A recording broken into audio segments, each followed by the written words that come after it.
इयत्ता 10वी मध्ये शिकणाऱ्या सर्व विद्यार्थ्यांसाठी वन स्ट्रोक मध्ये आपण एक टॉपिक अल्जेब्रा मधला घेऊन आलेलो आहे विद्यार्थी मित्रांनो. त्याचं नाव आहे अरिथमॅटिक प्रोग्रेशन्स किंवा त्याला अंकगणितीय श्रेणी असे म्हणतात. एका स्ट्रोक मध्ये विद्यार्थी मित्रांनो आपण पूर्ण टॉपिक पाहणार आहोत. The name of this topic arithmetic progressions. This topic will be ask in final exam 6 to 8 marks. 6 ते 8 मार्काला विचारला जाणारा हा टॉपिक आहे. त्याच्यामध्ये first one content is there sequence, the number which are not in definitely order. For examples कोणत्याही नंबरची sequence असेल 1 2 3 4 5 6 7 8 9 त्याच्यानंतर परत 12 15 that number having not there the fix time intervals after these numbers are coming. म्हणजे जर कोणती पुढची संख्या येत असेल तर त्या दोन कॉन्सिक्युटिव्ह टर्म्स मधला जो डिफरन्स असेल तो कॉन्स्टंट नसेल. मग त्याला आपण सिक्वेन्स म्हटलं सर. मग एखाद वेळेस काही नंबरचं सिक्वेन्स वगैरे असेल, काही अल्फाबेटिकल ऑर्डरचं वगैरे सिक्वेन्स असेल. So many sequences are there and in this sequences we should know that the first one is there the arithmetic progressions. त्या सिक्वेन्समध्ये मग आपल्याला अर्थमॅटिक प्रोग्रेशन्स पाहायचं. मग अर्थमॅटिक प्रोग्रेशन्स बनायचं काय सर? मग अशी एक सिक्वेन्स, त्या सिक्वेन्समध्ये the difference between there the two consecutive terms म्हणजे दोन क्रमागत येणारी जी पदं आहे त्याच्यामधला फरक कितीचा असला पाहिजे? कॉन्स्टंट असला पाहिजे. For examples now here I will explain. Now one example is here. The one sequence is here 2, 5, 8, now 11 and so on. Now this is there the first term, this is there the second term. First term is known as T1, second term is known as T2 and third term is known as T3 and so on. So many terms are there till up to there the nth terms. मग जर nth term पर्यंत असेल तर difference between there the two consecutive terms. मग या दोन क्रमागत येणाऱ्या पदांमधील फरक T2 minus T1 that is equals to 3, T3 minus T2 that is equals to 3, that is next one term 11 minus 8 is equals to 3. The difference between there the two consecutive terms is always constant. Therefore we can say that that sequence is known as the arithmetic progression. This type of questions will be asked for 1 marks. अशा पद्धतीने 1 मार्काचा प्रश्न विचारला जातो. Next आपल्याला एखाद वेळेस तर असं उलटे येते की तुम्हाला 1 मार्काचा प्रश्न काय येतो की सपोज तुम्हाला a बरोबर दिलेला असतो. For example, a is equals to 0 and difference between there the two consecutive term is 5. Then find there the arithmetic progressions किंवा AP काढा. मग AP काढायचं असेल तर बेस्ट वे आपल्याकडे एक फॉर्म्युला आहे. T1 is equals to a is equals to 0, T2 is equals to T1 plus D. म्हणजे पुढची जर पद काढायचं असेल तर previous term plus common difference, previous term plus common difference and so on we will get there the next one terms and that is there the final one arithmetic progressions beta. 0, 5, next one is there 10, next one 15, like that sequence or like that arithmetic progressions we get in very short seconds. मग अशा पद्धतीने कमी वेळेमध्ये आपल्याला arithmetic प्रोग्रेशन्स काढता येते. मग हे झालं 1 मार्काला येणारे काही प्रश्न. मग सेम आपल्याला असेच काही 2 मार्काचे काही प्रश्न विचारले जातात ते. मग ते 2 मार्काचे प्रश्न कोणते असतील मग ते पहा. एक आपल्याकडे अजून एक एक्झाम्पल्स आहे. मग ते 2 मार्काचे प्रश्न कोणकोणते आहेत बघा. आता एक छोटासा फॉर्म्युला बघूया. मग तो फॉर्म्युला काय असेल? TN. What is the meaning of TN? TN means nth term of an AP. A plus n minus 1 out of bracket D. Only 2 formulas are there. In this topic only 2 formulas are there. या topics मध्ये फक्त 2च फॉर्म्युलांचा वापर करायचा. The first one is there the Tn is equals to A plus n minus 1 out of bracket D. आणि हा formula कशासाठी असेल? To find out the term. जर आपल्याला 22वे पद काढायचे, 25वे पद काढायचे, 27वे पद काढायचं असेल तर अशा पद्धतीने आपल्याला तो टर्म फाइंड आउट करण्यासाठी त्याचा एक फॉर्म्युला आपल्याकडे आहे that is known as the TN. T stand for term, N stand for nth terms of an AP.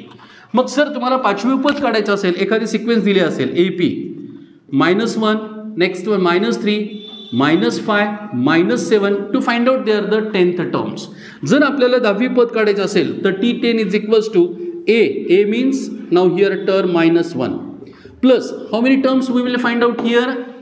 10th term means n is equals to 10 minus 1 out of bracket difference. आता या दोन मधला difference सांगा. Correct. -3 here minus sign is there, -1. Therefore -3 minus will be get plus, therefore difference between there the two consecutive term constant, that is -2. -1 plus 10 minus 1 9 and 9 into -2 -18. Therefore the 10th term of an AP -18 minus 1, that is equals to -19. It's very simple way we will find out the any one terms in an AP. जर ते दिलेले terms आपल्याला जर find out करायचं असेल तर विद्यार्थी मित्रांनो आपल्याकडे फक्त TN चा फॉर्म्युला यूज करावा लागेल. आणि मग अशाच पद्धतीने आपल्याला आता जर त्या 10 संख्यांची बेरीज जर काढायची असेल, जर 10 संख्यांची जर बेरीज काढायची असेल तर आपल्याला SN चा फॉर्म्युला तिथे यूज करावा लागेल. मग SN कशाला म्हणायचं sir? The sum of nth terms of an AP. Now we will check it here. एक सिंपल फॉर्म्युला आहे. वन स्ट्रोक मध्ये तुम्हाला करण सर अकॅडमी माध्यमातून हा टॉपिक्स मी समजावून सांगेल. मग आता काय असेल पहा विद्यार्थी मित्रांनो. मग टर्म फाइंड आउट करण्याचा फॉर्म्युला मी तुमच्या समोर आता जस्ट एक्सप्लेन केला.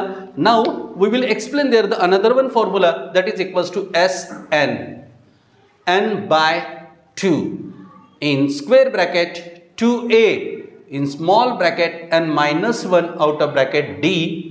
Now square bracket close.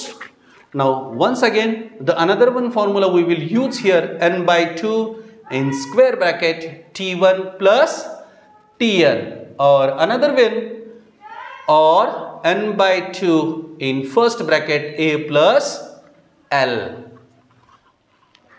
जर तुम्हाला 1 ते 10 पर्यंत संख्यांची जर बेरीज काढायची असेल तर within the be fraction second you will get there the answer. Within the be fraction seconds you will get there the answers. आता आपल्याला 1 ते 10 पर्यंतच्या नॅचरल नंबरची बेरीज काढायची.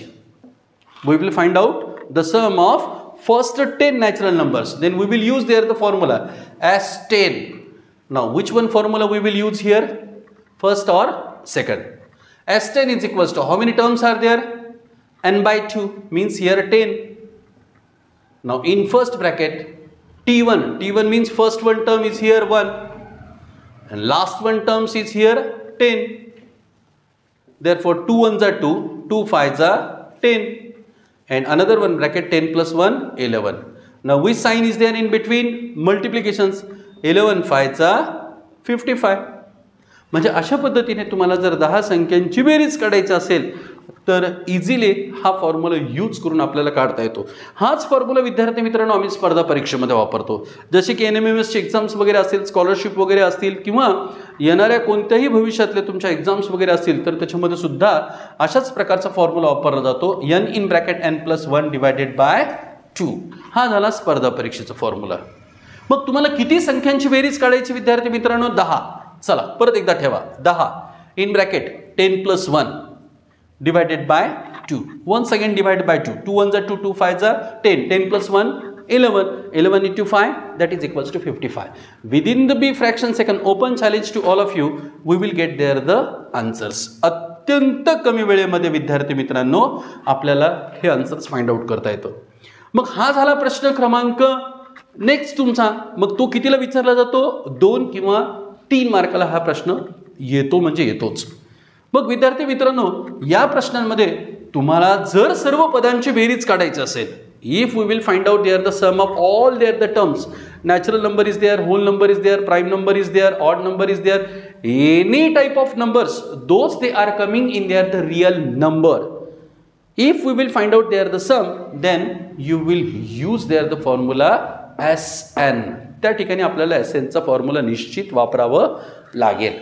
मग अशा पद्धतीने विद्यार्थी मित्रांनो सोपे सोपे गणिते जे सहजपणे तुम्हाला 6 किंवा 8 मार्काला जर ॲन्युअल परीक्षेमध्ये येत असतील तर ओपन चॅलेंज आहे माझं तुम्हाला सर्व विद्यार्थ्यांसाठी 4 ते 5 मार्क एकदम सामान्य विद्यार्थी सुद्धा घेऊ शकतो. मग अजून एक प्रश्न आहे की तो प्रश्न कसा असेल. आता एखाद्या वेळेस असा प्रश्न विचारला जातो परीक्षेमध्ये. चला पहा, आता याच धर्तीवरती मी तुम्हाला एखादा प्रश्न थोडा वेगळा देतो. म्हणजे कशा असतील, आता ह्याला व्हाईस वर्सा म्हणतो आपण त्याला. समजा पहिल्या 20 पदांची बेरीज दिलेली आहे 2000. आता येतो एखाद्या वेळेस काय होतं, जसं आपण बँकेच्या एखाद्या वेळेस कर्ज वगैरे घेतलं असेल, सपोज मी 5000 रुपये कर्ज घेतला बँकेचा आणि त्याच्यावरती इंटरेस्ट जर 2000 रुपीज असेल तर total amount is there the 7000 rupees with interest. Means S10 is equals to 5000 plus 2000 rupees interest on it. मग त्याच्यावरती ही झाली माझी प्रिन्सिपल अमाऊंट आणि ही झालं माझं इंटरेस्ट. मग दोन्ही मिळून किती झाले विद्यार्थी मित्रांनो, 7000 रुपीज. मग total amount I will give to there the banks 1 by 1 in there the installment 7000 rupees. मग एखाद्या वेळेस S10 दिलेला असतो, मग तुम्हाला फर्स्ट इन्स्टॉलमेंट आणि लास्ट इन्स्टॉलमेंट काढायला सांगितलं जातो. मग त्यावेळेस विद्यार्थी मित्रांनो हाच फॉर्म्युला यूज करायचा. SN is equals to n/2 in bracket 2a next one in bracket n-1 out of bracket d. पण सगळ्यात महत्त्वाचं विद्यार्थी मित्रांनो या टॉपिकमध्ये अपेक्षित काय आहे तुम्हाला, तर a which is equals to T1 which is equals to first term ही माहीत असणं गरजेचं आहे. जर पहिलं पद माहीत असेल तरच तुम्हाला TN किंवा SNचा फॉर्म्युला यूज करता येईल. नेक्स्ट डी म्हणजे काय, डिफरन्स बिटवीन. आता कधी कधी काय होतं की बँकेमधून घेतलेला जो इन्स्टॉलमेंट असतो तो पहिला इन्स्टॉलमेंट ग्रेटर असतो आणि another one installment having there less than the previous by 10 rupees 20 rupees or somethings. तर अशा पद्धतीने विद्यार्थी मित्रांनो तुम्हाला 6 ते 8 मार्काचा जो बोर्डमध्ये विचारला जाणारा प्रश्न आहे या पद्धतीने तुम्हाला व्यवस्थित समजून घेता येतो. मग मला वाटतं की दिलेल्या 2 फॉर्म्युलाजवरून तुम्ही खूप काही उदाहरणांची प्रॅक्टिस तुमच्या घरी करत असाल किंवा जर काही डाऊट्स वगैरे असतील तर कमेंट लिहायची आणि दिलेल्या बॉक्समध्ये तुम्हाला त्याचे आन्सर्स विचारायचे. आणि व्हिडिओ जर आवडला असेल तर निश्चित लाईक करा, शेअर करा आणि कमेंट्स द्यायला विसरू नका. थँक्यू.